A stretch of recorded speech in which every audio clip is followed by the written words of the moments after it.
Hey everyone, welcome back. If you're dealing with the dreaded Canon printer error code C000, you're not alone. This error can pop up out of nowhere and halt your printing tasks, but don't worry, I'm here to guide you through it step by step. In this video, we'll cover what error code C000 means, the common causes, and easy solutions to get your printer up and running again in no time. Let's dive in. First off, what exactly is error code C000? It typically indicates a communication problem between your printer and the computer, or it could signal a hardware issue.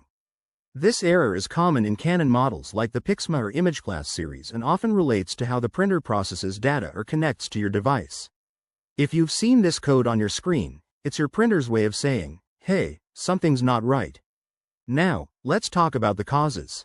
Error C000 can be triggered by a few things, such as a paper jam that's not fully cleared, outdated printer drivers, a loose USB connection, or even low ink levels in your cartridges.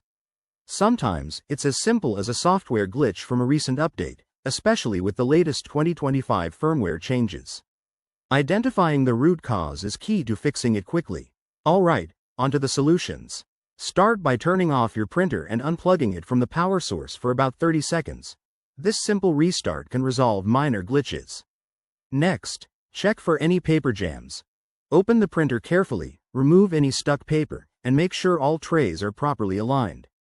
If that doesn't work, update your printer drivers through Canon's official website or via your computer's device manager.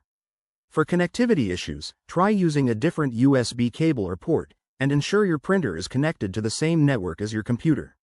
If the error persists, you might need to reset your printer to factory settings, but be cautious, as this will erase any custom settings.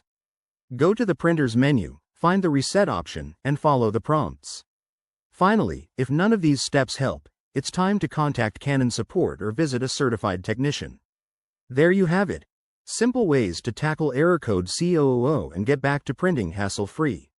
If this video helped you, give it a thumbs up, subscribe for more tech tips, and drop a comment below if you have any questions. Thanks for watching, and I'll see you in the next one.